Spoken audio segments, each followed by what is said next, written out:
नमस्कार, एक बार फिर से आप सभी का स्वागत है। कुछ लोगों ने मुझे सवाल पूछा था कि अगर वो मेंटेनेंस नहीं देते हैं या मेंटेनेंस का ऑर्डर हो गया है और उन्होंने पे नहीं किया है तो कोर्ट उसकी रिकवरी कैसे करती है। अगर उनके पास रिकवरी का भी कोई विकल्प नहीं है, कोई प्रॉपर्टी नहीं है, कोई जॉब नहीं कर रहे, वो जिसके खिलाफ ऑर्डर हुआ है वो व्यक्ति जॉबलेस है, उसके नाम पे कोई संपत्ति, चल अचल संपत्ति भी नहीं है, उस विकल्प तब कोर्ट के पास क्या विकल्प बचता है, वो क्या फैसला करेगा आगे। मेंटेनेंस का ऑर्डर कब से होता है और कितना देना होता है, इस वीडियो में इसी सब तरह। और अगर मेंटेनेंस नहीं दे पाता है पति और प्रॉपर्टी भी कोई उसके नाम नहीं है तो क्या उसे जेल होगी तो कितने दिन की होगी और कितनी बार होगी, क्या बार बार उसे जेल हो सकती है या एक बार मेंटेनेंस ना देने पर सिर्फ एक ही बार जेल होगी। इस वीडियो में पूरी जानकारी इसी टॉपिक पर दूंगी, तो डिटेल में जानकारी के लिए कृपया इस वीडियो को अंत तक ज़रूर देखें ताकि पूरी जानकारी आपको सही से मिल सके। मेरी वीडियो पसंद आए तो मेरे चैनल को सब्सक्राइब करके बेल आइकन को ज़रूर प्रेस करें ताकि मेरे आने वाली सभी नई वीडियोज़ का नोटिफिकेशन आपको मिलता रहे। मेंटेनेंस का ऑर्डर कब और कैसे होता है। मेंटेनेंस का ऑर्डर डेट ऑफ एप्लीकेशन से भी शुरू हो जाता है, कई बार टाइम लग जाता है। तो अगर आपकी वाइफ ने, आपकी पत्नी ने मेंटेनेंस का केस किया है आपके ऊपर और आपका इंटरिम मेंटेनेंस ऑर्डर नहीं हुआ है अभी, तो अगर 1 साल या 2 साल चलने के बाद केस न्यायालय ऑर्डर करती है तो जिस डेट में एप्लीकेशन लगी थी उस डेट से ही मेंटेनेंस का ऑर्डर करती है और जो भी 2 साल 3 साल बाद फैसला हुआ है उसका एरियर आपको पे करना होता है एक साथ में। और फिर अगर आप उस अमाउंट को पे नहीं करते हैं, जितना भी मेंटेनेंस बंधा है उसका जो एरियर होगा उसका टोटल अमाउंट आपको पे करना होगा। अगर उस अमाउंट को आप पे नहीं कर पाते हैं, फेल हो जाते हैं पे करने में, तब कोर्ट रिकवरी के लिए ऑर्डर कर आपकी वाइफ ने एग्जीक्यूशन फाइल कर दिया है कि जो अमाउंट का ऑर्डर हुआ है वो उनको दिलाया जाए, तब उस कंडीशन में न्यायालय से ऑर्डर होता है कि अगर आपकी सैलरी से अटैच कर दी जाए, उससे उनको मेंटेनेंस का जो पैसा है वो मिलता रहे। आपकी चल अचल संपत्ति जो है उसे अटैच की जाएगी, वहाँ से उनका पैसा रिकवर किया जाएगा। अगर आपकी कोई जॉब नहीं है, कोई सैलरी नहीं आती है, कोई बिजनेस नहीं है, कोई सोर्स ऑफ अर्निंग आपकी उस समय नहीं है और आपके पास कोई चल अचल संपत्ति भी नहीं है जिसे अटैच करके रिकवरी की जा सके, उस कंडीशन में न्यायालय आपको गिरफ्तार करके 30 दिन के लिए जेल भी भेज सकती है। आपका टोटल सज़ा जो है वो 30 डेज का ही होगा एक टाइम पर मेंटेनेंस ना देने पर।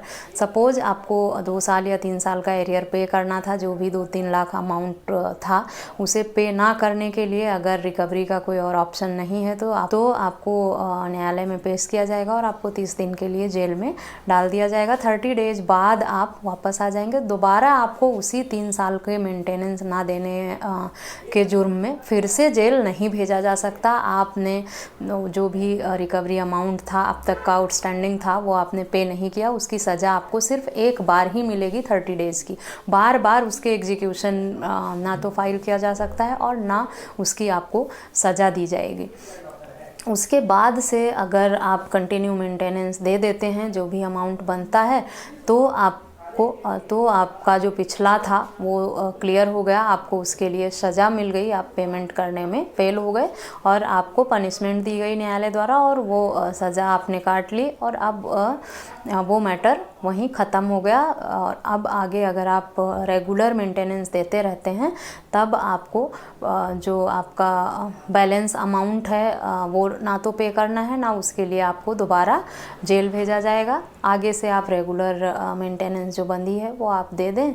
और अगर आप फिर से नहीं देते हैं मेंटेनेंस, एक बार जो आपका आउटस्टैंडिंग था उसके लिए आप जेल जा चुके हैं और दोबारा फिर आपने वही गलती की कि आपने फिर 6 महीने 1 साल का जो अपनी वाइफ का मेंटेनेंस है वो नहीं दिया और आपके पास फिर वही विकल्प है, रिकवरी का कोई ऑप्शन नहीं है, तो आपको फिर से 30 डेज के लिए जेल में डाला जा सकता है। इसी तरह आप जितनी बार ये गलती दोहराएंगे उतनी बार एक बार अमाउंट ना पे करने के लिए आपको 30 डेज के लिए जेल जाना ही होगा।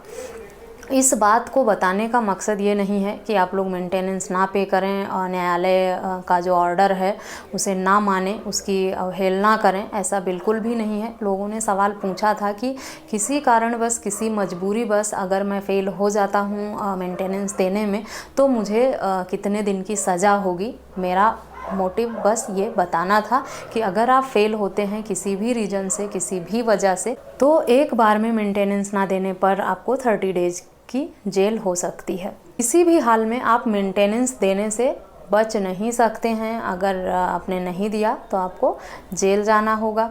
अगर आप सोच रहे हैं कि आप भाग कर, छुप कर या गुमराह करके अपने आप को बचा लेंगे और आप मेंटेनेंस देने से बच जाएंगे, तो ऐसा बिल्कुल भी ना सोचें। रिकवरी का ऑप्शन है न्यायालय के पास, वहाँ से भी नहीं होगा तो फिर आप जेल जाएंगे। 30 दिन से ज़्यादा की जेल नहीं हो सकती। CRPC 125 में सुप्रीम कोर्ट की जो गाइडलाइन है उसमें जो अधिकतम 30 दिन की ही सज़ा दी जा सकती है व्यक्ति को जो फेल हुआ है मेंटेनेंस देने में। हाँ, मेंटेनेंस ना देने पर आप जेल जाने से या मेंटेनेंस का ऑर्डर होने पर अगर आप मेंटेनेंस देने से बच सकते हैं, कोई और विकल्प आपके पास है तो वो है स्टे लेने का, रिव्यू में जाने का। अगर न्यायालय का जो ऑर्डर था मेंटेनेंस का उस पर आपने रिव्यू किया है, स्टे लिया है, तब आप जेल जाने से बच सकते हैं और मेंटेनेंस देने से भी बच सकते हैं जब तक न्यायालय का फैसला नहीं आ जाता। तो मेंटेनेंस देने से बचने का आपके पास और जेल ना जाने का बस एक ही विकल्प है कि आप रिव्यू में जाएं, स्टे लें। अगर आप रिव्यू या स्टे नहीं लेते हैं या फेल हो जाता है, इस ऑप्शन को ट्राई किया और इसका फ़ायदा आप नहीं ले पाए, तब आपको मेंटेनेंस देना ही पड़ेगा। तो आशा करती हूँ आप लोगों का जो सवाल था उसका जवाब इस वीडियो के माध्यम से मिल गया होगा। अगर मेरी वीडियो पसंद आई हो तो मेरे चैनल को सब्सक्राइब करना, बेल आइकन को प्रेस करना ना भूलें। अगर किसी और टॉपिक पर जानकारी चाहते हैं तो मुझे ईमेल, व्हाट्सएप या कमेंट करके पूछ सकते हैं। इस वीडियो में बस इतना ही। मिलते हैं नेक्स्ट वीडियो में। तब तक के लिए थैंक यू एंड बाय।